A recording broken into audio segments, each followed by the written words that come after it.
Troop 5 here in Brookfield has been involved with the cemeteries for quite a long time. And then they got involved today, and they've been very gracious in driving people around in golf carts to take them from the various, stations we've got set up. Taking it up to see photographer Chris Randall, who's got a photo booth set up. So he had kind of a fun photo of everybody who came in today. And we continued the ride up around to the back where Mike Rice, a beekeeper, had a set up, sort of an educational program and an installation procedure of a couple of beehives. We took them over to see John Appel, who's a master conservator and was demonstrating techniques for monument restoration. When they fall over, for example, what's the procedure for bringing them back into true to evaluate the foundations and things like that. So that's been gratifying. And of course, people heard echoing throughout the day David Sortel, who was singing songs to us, serenading people as they were touring around. Peter Glass brought in one of his photography workshops. We had a terrific turnout. It was just a lot of fun.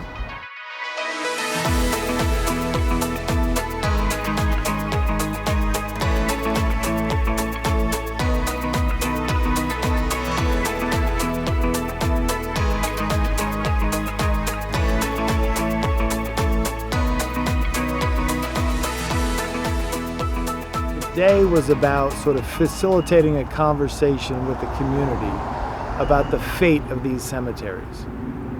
Hundreds of them have become insolvent and abandoned over the last 20 years.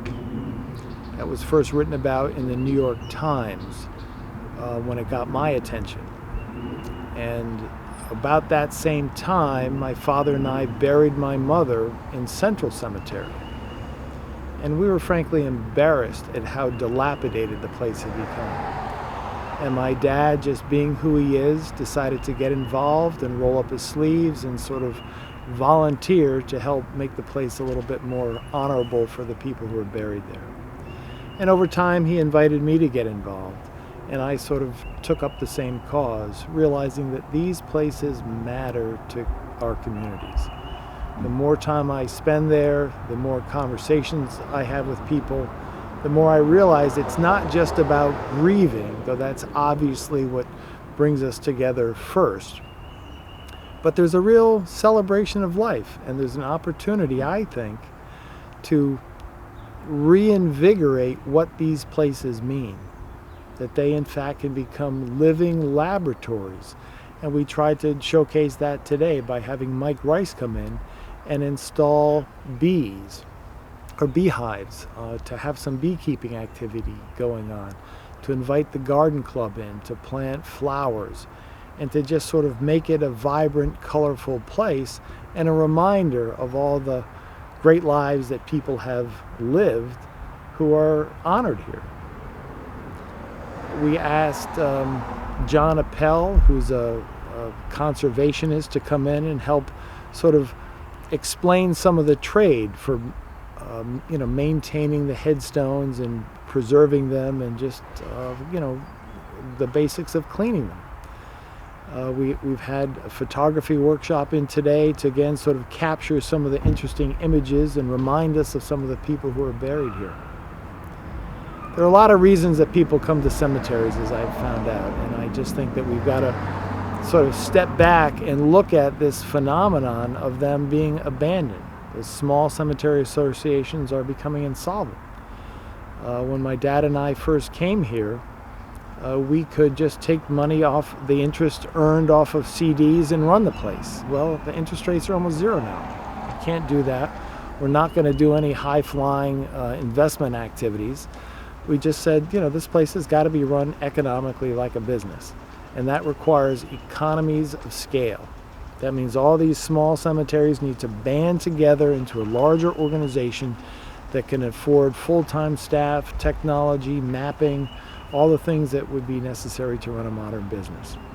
And we just simply have not kept up. Today, cemeteries are being turned over with 3x5 cards and pieces of paper as maps, when the current generation is using their $1,000 telephones and watching real-time delivery of their pizza. It's like I think some of the administrative systems we have used for things like vital records need to be upgraded. I've tried to point out to people that Connecticut is a small state. We're 500 square miles smaller than a single county in Texas. Population is less than Los Angeles, and yet we're not nearly as well organized. Los Angeles has one centralized hub for all of its data, and in Connecticut we've got 169 different databases for, tax assessments and mapping and things like that. None of it is pulled together. We need what's essentially comparable to the Library of Congress type system to categorize all of the parcels of land in the state, just as if they were books.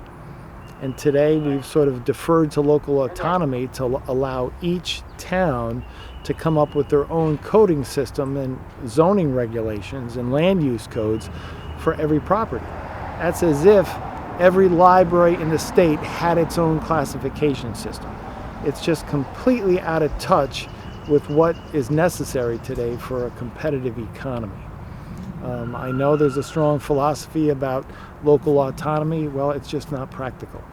And I think we've just got to step up and join the modern era and recognize that we're a small state that cannot continue to operate the way we're operating.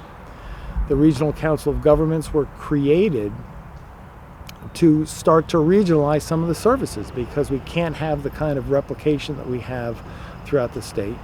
We don't have a county level government, so having that type of entity qualifies us for federal funding, which is all well and good, but it's really the economies of scale from regionalization that is what matters. That has included putting together regional maps. Again, regional in Connecticut is sort of relative to the rest of the country, which has much larger tracts of land, and we can have one map for the entire state by anybody else's standard. And I think that's a point of emphasis. We're just too small to keep incurring the kinds of costs we have for these small fragmented projects. This is one map, one database, one system to run this operation. But on the mapping, a given cemetery, just say, we've got between two cemeteries here, Laurel Hill Cemetery and Central Cemetery, it's 10 acres. Brookfield has got about 12,000 acres to it. Well, those 12,000 acres are carved up into about 7,500 parcels of land in the tax assessor database. Well, the 10 acres between Laurel Hill and Central Cemetery, we've got far more than 7,500 locations within these cemeteries.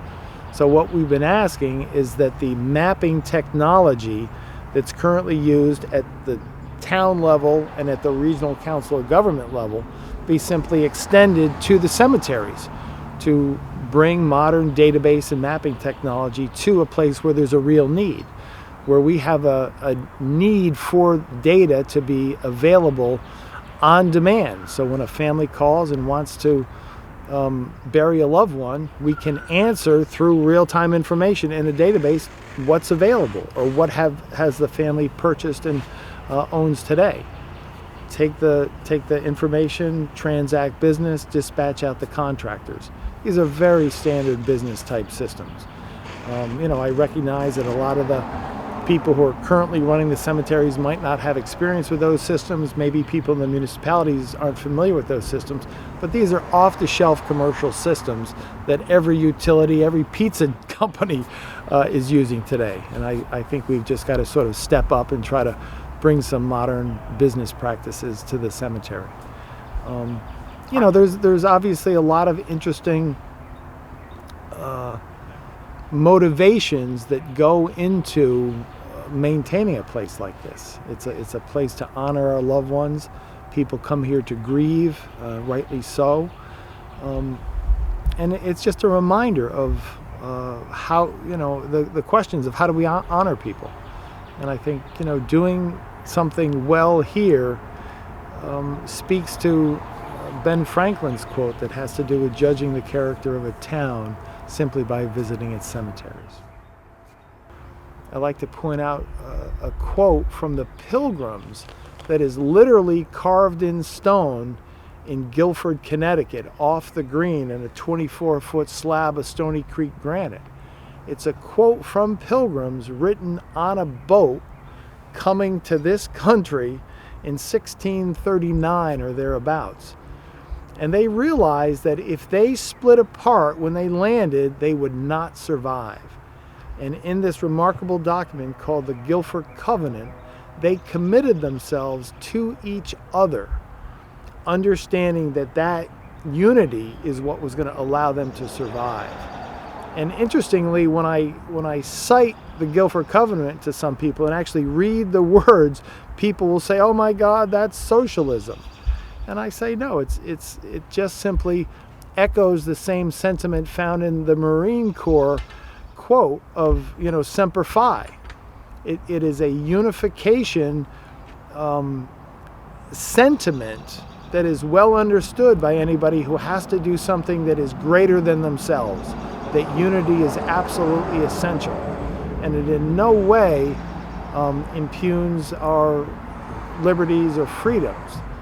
But the epiphany is that I am better off binding myself together with others in order to accomplish something that is beyond the scope of what I alone can do, or a small group of us to do.